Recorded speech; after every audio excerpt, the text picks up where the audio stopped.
Hey, what's up guys? It's spooky. I know it's not autumn yet, but I wanted to give you guys a little treat, if that's alright. So, sit back, relax, and let's tell some horror stories.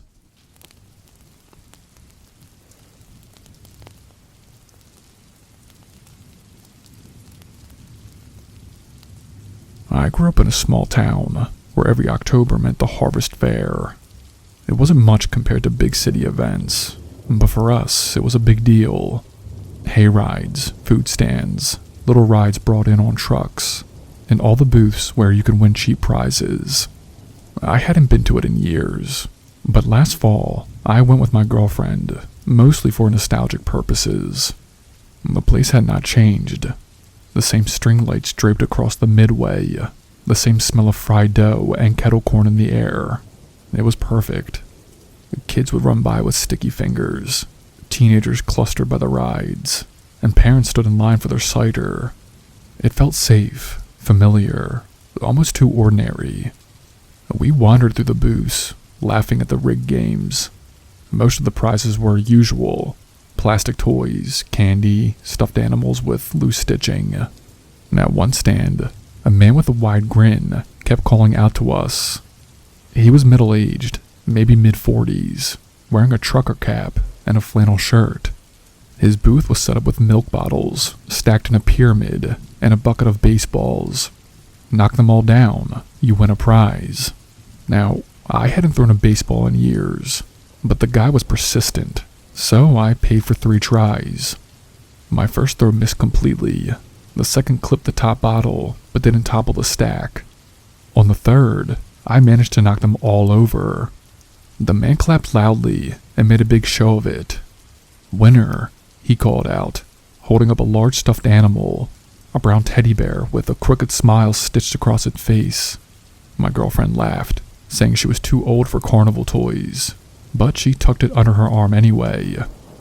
We spent the next hour walking the fairgrounds, eating and watching kids on the rides. Nothing about the night seemed strange. It wasn't until later, back at her apartment, that she noticed something odd. She set the teddy bear on the couch, and as she shifted it, the light from the lamp caught something behind its button eye. She frowned and leaned closer. "Is that glass?" I picked the teddy bear up and angled it toward the light. Behind the shiny black button was a tiny lens. Not just a decorative piece, an actual camera lens, no bigger than the head of a pin. My stomach tightened. We cut open the seam carefully with scissors. Inside, behind the cheap stuffing, was a small device. A battery, a chip, and the lens wired through the bear's eye. Whoever made it knew what they were doing. We sat there in stunned silence. It wasn't a toy. It was a hidden camera.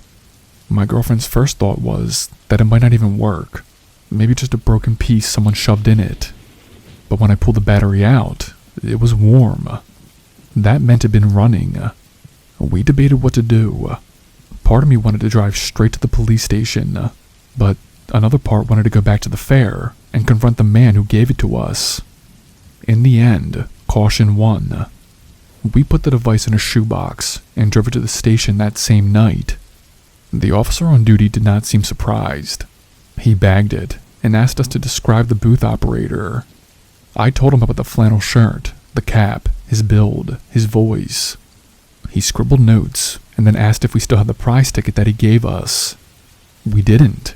He hadn't handed one over, just the bear. The officer nodded, like that detail mattered more than we realized. Over the next few days, we waited to hear back. When the fair packed up and left town, I thought maybe it would all just disappear with it. But then the officer called me in. He showed me a table with several similar devices laid out.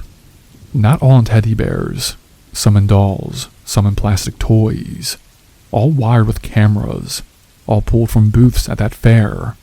He told me they hadn't been able to locate the man I described. None of the fair organizers had records of who operated that booth. The name on the rental form was fake. The address was empty. He'd been a ghost, someone who set up, blended in, and then vanished once the attention got too close. They never recovered the footage either. The devices were transmitting somewhere, but wherever that feed went, it was gone before they got to it. I try not to think about what might have been recorded, or how many families left the fair with toys like ours. The thought of kids carrying them into their bedrooms makes me sick. Now, whenever I see those little roadside carnivals pop up, I keep driving. It's not the rides or the food or the games that bother me. It's how easy it would be for someone to slip in unnoticed, set up a booth, and hand out surveillance equipment disguised as prizes. It makes you wonder how many smiles, how many laughs, how many private moments were never meant to be shared, but were watched by someone, somewhere, all the same.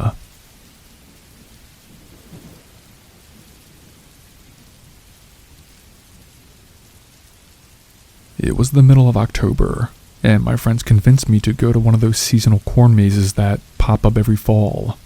Honestly, it wasn't something that I wanted to do. I never liked the gimmick of getting lost on purpose, but I tagged along because everyone else thought it would be fun. The farm had it set up like a small carnival. Food stands, music blasting from speakers, and strings of lights leading people toward the maze entrance. They handed us maps when we walked in, though they were more for decoration than anything else. The stalks towered overhead, the paths were narrow, and once you stepped inside, the outside world disappeared. My friends decided to split up, racing to see who could find the exit first. I hesitated, then gave in. It sounded simple enough to me. At first, I tried to enjoy it. The ground crunched under my shoes as I jogged through the turns, hitting a few dead ends and laughing at how poorly I was doing. I could still hear faint shouts from other groups nearby, and that gave me a sense of safety. As long as there were other people around, nothing could happen. But then I noticed something that didn't feel like part of the fun. I became aware of footsteps that weren't mine. They followed a steady rhythm, close enough to notice, far enough to stay hidden. I stopped abruptly, hoping whoever it was would reveal themselves. The noise stopped too, just rows of corn swaying gently in the breeze. I told myself it was an echo, sound carrying from another path, and I kept walking. But the longer it went on, the harder it was to convince myself. The steps always matched mine. When I slowed down, they slowed down too. Eventually, I stepped into a clearing where several paths converged. A few strings of bulbs hung overhead, casting a weak yellow light. That's when I saw him. A man stood across the clearing, half in shadow.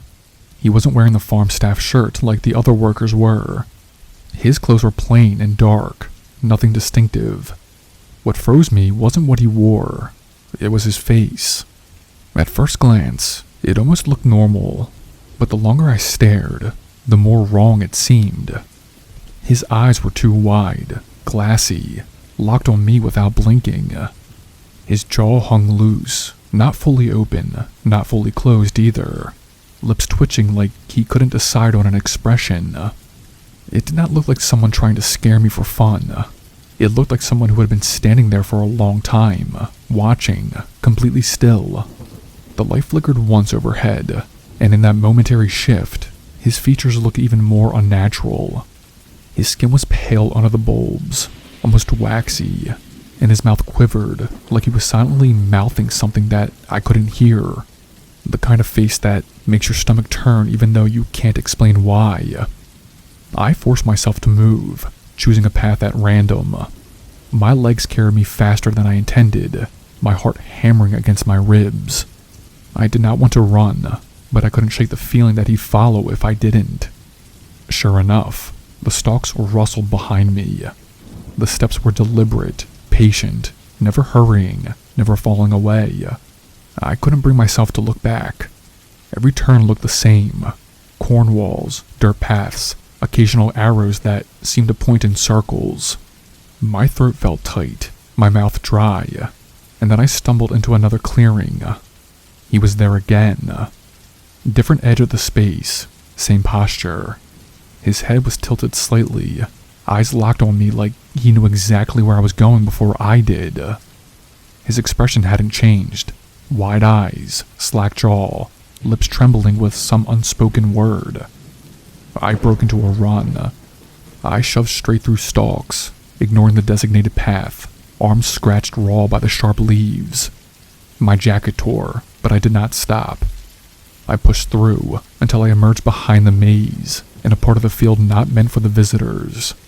It was darker there, quieter, just the faint glow of the fairground's light far away. I crouched low, sucking in air, listening. For a long moment, there was nothing. Then I heard it again, a faint rustle, stalks shifting as someone moved steadily through them, not rushing, not panicking, just following me. I crawled along the field's edge until I found the perimeter fence. I scrambled over and dropped onto the gravel lot, startling a family walking back to their car. They gave me a weird look, but I didn't care. I just wanted out. I never told my friends what happened. By the time I found them again near the food stands, I pretended I'd gotten lost and wandered out a side path. They laughed, teased me for being the first one out. I did not correct them. I've never stepped foot in a corn maze again. I don't plan to. Because when I think back on that night, I can still picture that face in the yellow light. Not a mask, not makeup, not an act. Just someone standing too still, too intent, in a place they did not belong. And what unsettles me most is how sure I am that if I stayed in that clearing 1 second longer, he would have stepped forward.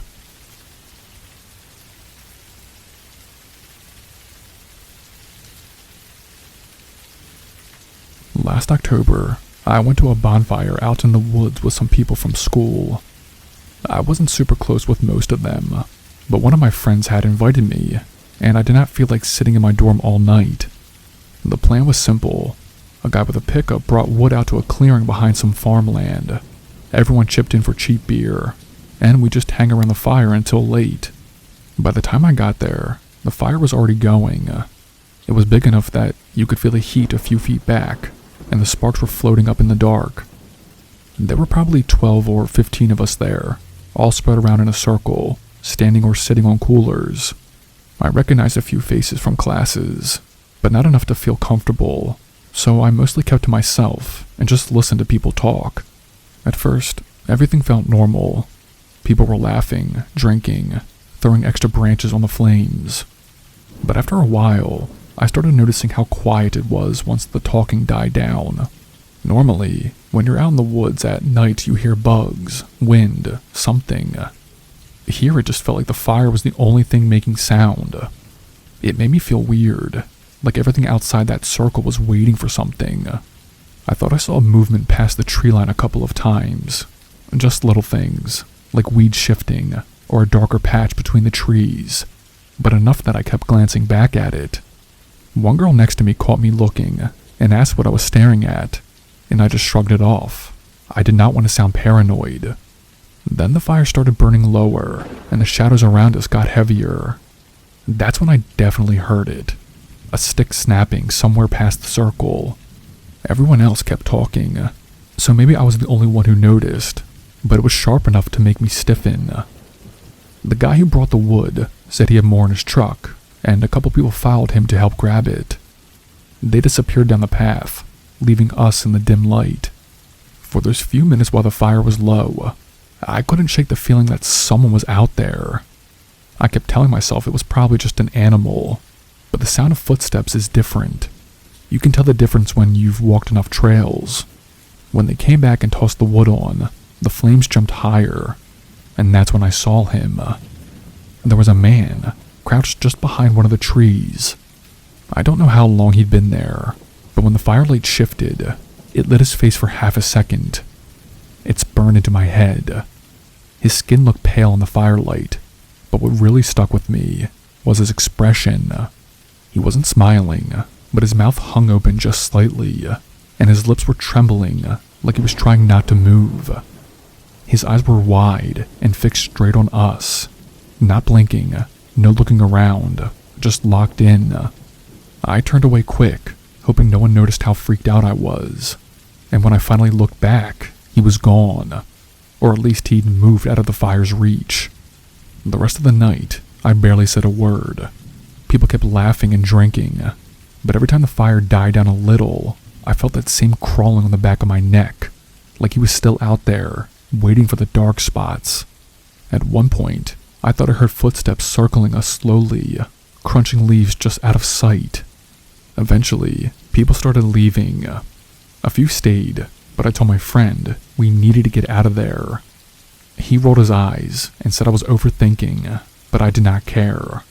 We grabbed our stuff and walked the trail back toward the cars. That walk was awful. It was colder by then, and the moon barely came through the branches. I kept hearing something behind us, steady and deliberate. Not rushing, not close enough to see, but there. I forced myself not to turn around.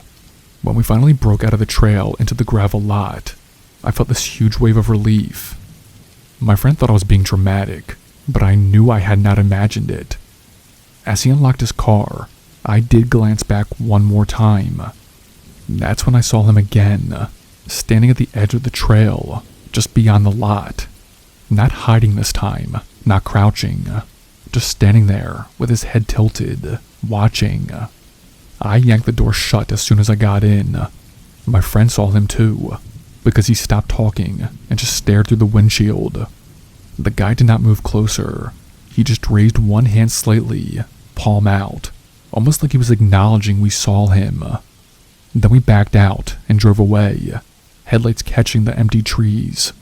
I haven't gone to another bonfire since.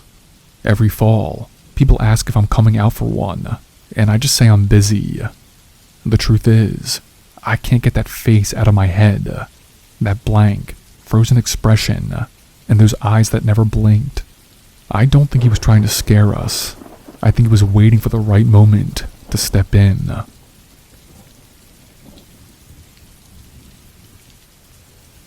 Hey, what's up guys? It's Spooky, and thanks for watching the video. If you like this type of content, please like the video, subscribe to the channel if you haven't already, and leave a comment. It helps push it in the algorithm. Also, check me out on Patreon. I like to hang out there a lot, and soon we'll be posting more content on there that can't be on YouTube. Well, I hope you liked the video, and remember, stay spooky.